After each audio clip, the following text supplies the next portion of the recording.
Entonces, si esta diferencia g de y menos g de y0 se puede escribir como el producto de 1 entre g seguida de phi aplicada a y por y menos y0, y observamos que la función g seguida de phi es continua en y0, y además, si ustedes se fijan, phi aplicada a g de y0 es justamente phi aplicada a x0, donde phi de x0 es f' de x0 y eso es distinto de 0.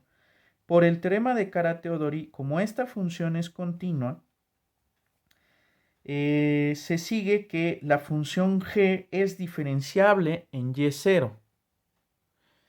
Es decir, la derivada de g en y0 existe y además la derivada de g en y0 coincide en la evaluación de esta función en y0.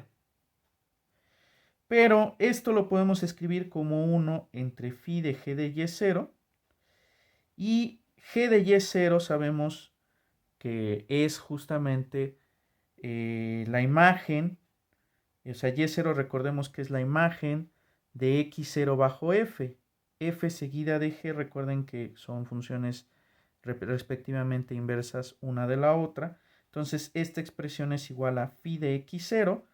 Pero phi de x0, como sabemos por el teorema de Kara-Teodori aplicado anteriormente, coincide con la derivada de f evaluada en x0, demostrando así lo que nosotros pretendíamos desde un principio.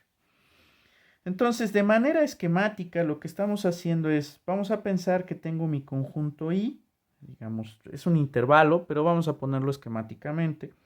Lo que estamos haciendo es cocinando una vecindad alrededor de x0, vamos a llamarle v, y estamos aplicando f, digamos, a la vecindad v. En esa vecindad v, la función f es invertible. Lo que va a hacer la función f a la intersección i con v es mandarlo, digamos, a un conjunto u. Como la función es continua, si esta es una vecindad abierta, si es un intervalo abierto, lo va a corresponder en este caso con este conjunto U.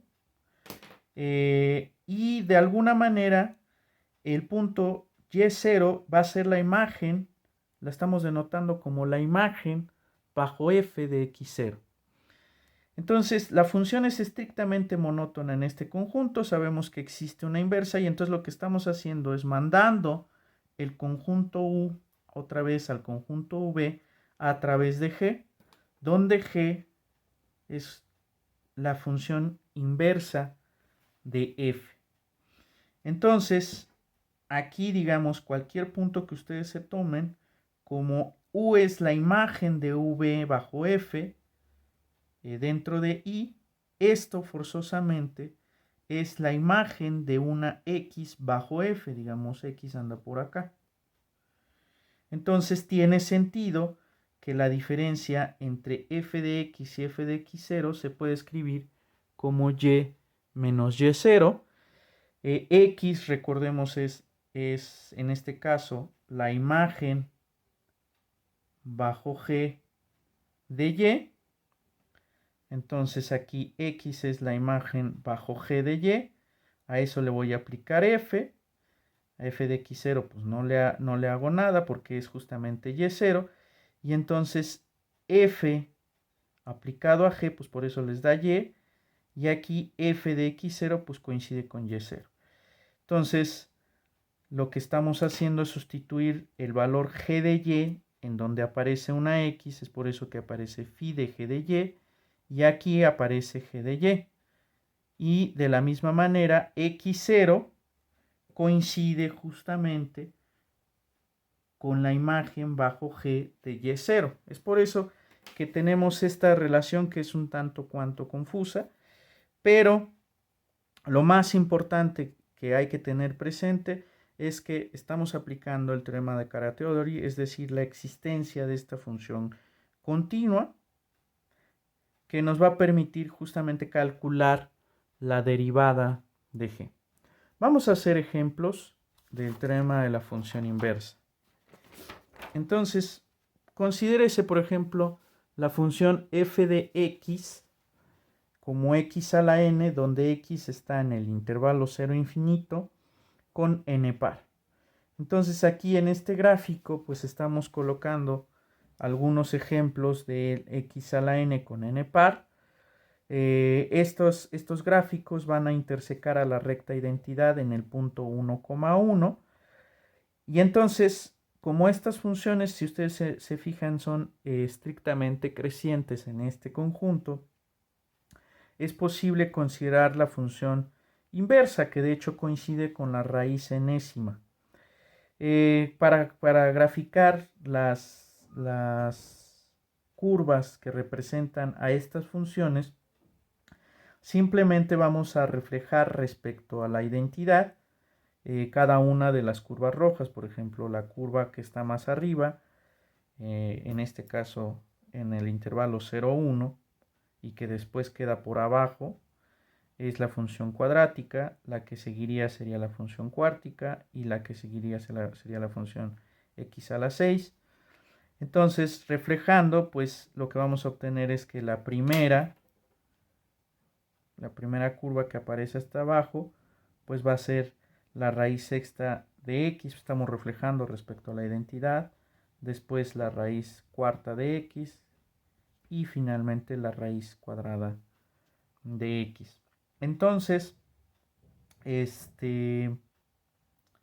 vamos a tener que esta función, la raíz enésima de y, la vamos a poder definir en la imagen del intervalo i bajo la función f. Nótese que la imagen en del intervalo i bajo la función f, pues también van a ser todos los reales no negativos.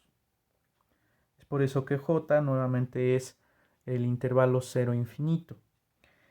Calculamos la derivada de f. La derivada de f la podemos escribir como n por x a la n-1 con x en i.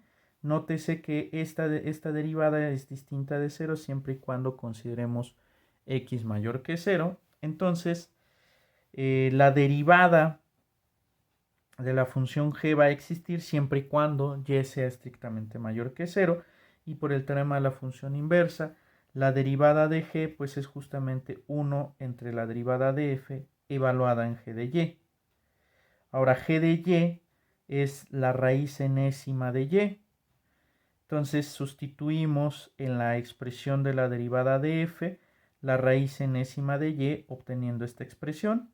Y ya lo único que hacemos pues es ajustarla en términos algebraicos. Esto nos va a quedar 1 entre n por y a la n-1 entre n. O n entre n es 1, 1 entre n lo dejamos como está. Y esto lo podemos expresar como 1 entre n por y a la 1 entre n menos 1. Lo cual de hecho pues es consistente con respecto a lo que nosotros esperábamos, que si consideramos, por ejemplo, si vamos considerando potencias